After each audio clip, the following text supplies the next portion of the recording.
In the quiet corners of our world, history doesn't just whisper. Sometimes, it roars back to life. Just in the last few months, a story has been unfolding, not in the headlines, but in the dust of excavation sites and the sterile quiet of university labs. It's a story that began with a series of seemingly unconnected discoveries. 6 teams of archaeologists, on 6 different continents, each unearthed a single, extraordinary artifact. 6 ancient tablets. At first, they were just isolated finds. Remarkable, yes, but part of the slow, steady work of piecing together our past. But as news of these discoveries began to ripple through the academic community, a staggering pattern emerged. Each tablet, in its own unique way, contains a message that challenges a fundamental pillar of our accepted history. It's as if the ancient world has decided to speak to us all at once, sending 6 different messages that could rewrite everything we thought we knew.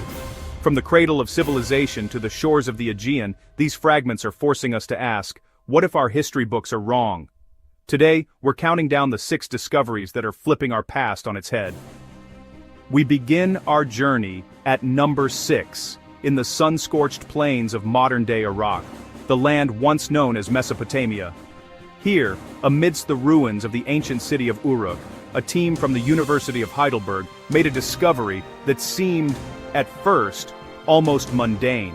It's a simple clay tablet, hardened by millennia under the desert soil.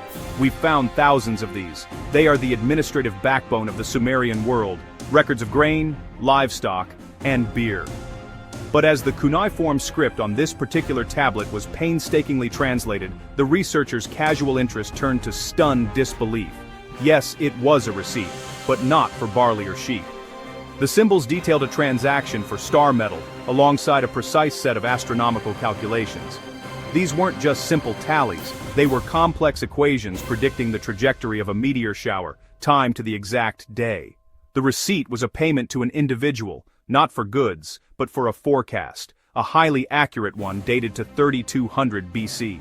This single tablet suggests that early Sumerian mathematics wasn't just for accounting, it was being used for predictive astronomy a full 1,000 years earlier than we believe possible. It's not just about ancient accountants, it's about ancient astrophysicists, selling their cosmic knowledge in the world's first metropolis. It flips our understanding of the dawn of science itself. From the birth of science, we travel west to the heart of ancient mysticism. Number 5 takes us to Egypt. For over a century, archaeologists have been excavating the city of Amarna, the short-lived capital built by the heretic pharaoh Akhenaten. He famously abandoned Egypt's pantheon of gods to worship a single deity, the sun disk, Aten. His revolution died with him, and his successors tried to erase every trace of his reign. They almost succeeded, but hidden within the wall of a commoner's house, a team from the Sorbonne found a small limestone tablet. It wasn't a grand royal decree. The hieratic script was informal, almost like a personal letter. The text is a ritual, but it's unlike any Egyptian ceremony we've ever seen. It describes a rite of the silent sun, a ceremony to be performed during a total solar eclipse. According to the tablet, Akhenaten's followers believed that when the sun vanished, the veil between the worlds thinned, allowing them to commune, not with gods, but with the star ancestors who had seeded life on Earth.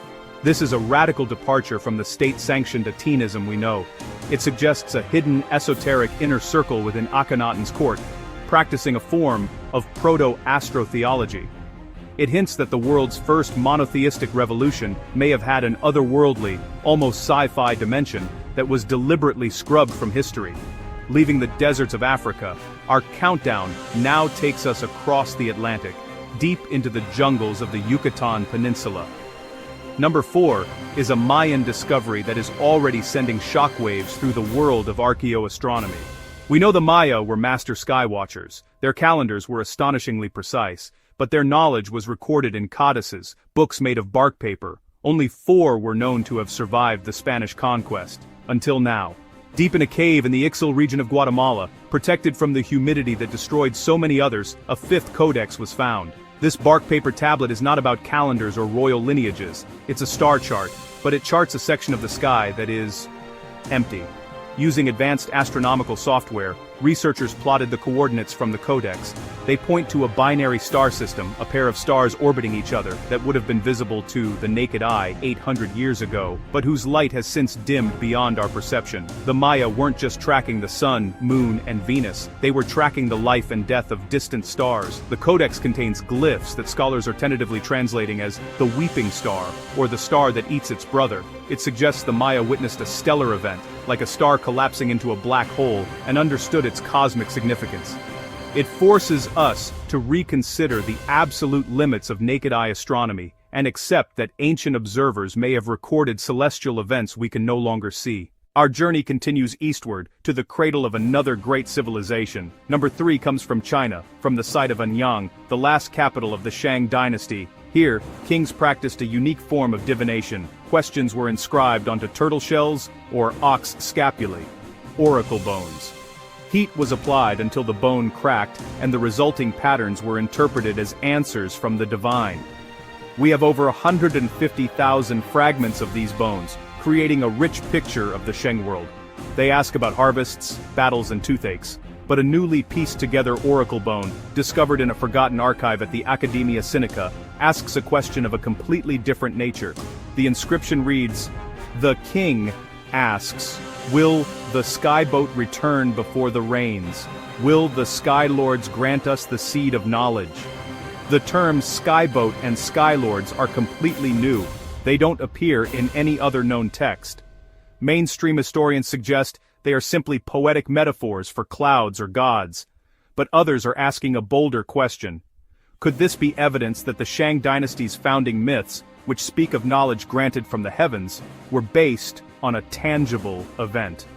This single bone fragment introduces a radical new element into the very foundation of Chinese civilization, blurring the line between royal divination and a potential encounter with something Entranon. Now, for our top 2. These next discoveries are so profound, they verge on the unbelievable. Number 2 takes us to central Turkey, to the ancient Hittite capital of Hattusa. The Hittites were a major power of the Bronze Age, a rival to Egypt and Babylon. We can read their cuneiform script, but they also used a unique hieroglyphic language, called Luwian, for their most sacred inscriptions. And then, there was a third script. For decades, scholars have known of a handful of symbols that didn't fit their other writing systems, dismissed as scribal errors or decorative marks. But a recent excavation at Hattusa uncovered a small, perfectly preserved bronze tablet. It is covered in this mysterious third script. It is not cuneiform, it is not Luwian, it matches no known language from the ancient world. The implications are staggering. The Hittite Empire was a cosmopolitan hub of international diplomacy. Why would they use a secret script, one so complex it was reserved for a single, durable bronze tablet? Some linguists theorize it might be a military cipher, the world's oldest. Others propose a more radical idea, that it's the language of a mysterious people the Hittites conquered or allied with, a people who have been completely lost to history. This tablet doesn't just give us a new language to decipher, it reveals that there was an entire unknown culture, a ghost in the machine of Bronze Age history, hiding in plain sight. And that brings us to number 1, a discovery that could redefine the very origins of Western literature, myth, and identity. We are in the Aegean, the cradle of heroes. For centuries, we have believed that the great epics of Greek mythology, the tales of the Trojan War, of Achilles and Odysseus, were first composed orally. They were passed down by bards for hundreds of years during a dark age, before finally being written down by Homer around the 8th century BC. There was no writing, we thought, to record these tales when they were fresh. But off the coast of Pylos, the legendary home of King Nestor, marine archaeologists found a fragment of a stone tablet. It was used as ballast in a much later Roman shipwreck. The script is Linear B, the earliest known form of Greek, used by the Mycenaean palaces before they collapsed around 1200 BC. We've found thousands of Linear B tablets, but like the Sumerian ones, they are all administrative. Lists of chariot wheels, olive oil jars, and personnel. This tablet is different. It is not a list. It is poetry. The deciphered fragments are electrifying. They contain names we know: Aki Ryu, Achilles, Ikoto, Hector. It describes a rage that brings dark pain, and a one-eyed man-eater. This appears to be a Proto-Iliad and a Proto-Odyssey, written down not in the 8th century BC, but in the 13th century BC, during the very time the Trojan War might have actually happened. It means Homer was not a composer. He was an editor. The epic poems that form the bedrock of Western civilization were not born from centuries of campfire stories, but were written down as literature by scribes in the Bronze Age palaces. It collapses the Greek Dark Age and proves that these myths were recorded by eyewitnesses, or at least their contemporaries. It is the single most important discovery in the history of classical literature. 6 tablets, 6 messages from our distant past, each one a revolution. From the birth of science and secret religions, to lost star maps, celestial encounters, and the true origin of our greatest myths. The story of humanity just got a major rewrite. But the work is just beginning. Each of these tablets holds more secrets, waiting to be unlocked. The question is, which one do we investigate first? Which piece of our new history do you want to see decoded? Tell us in the comments below.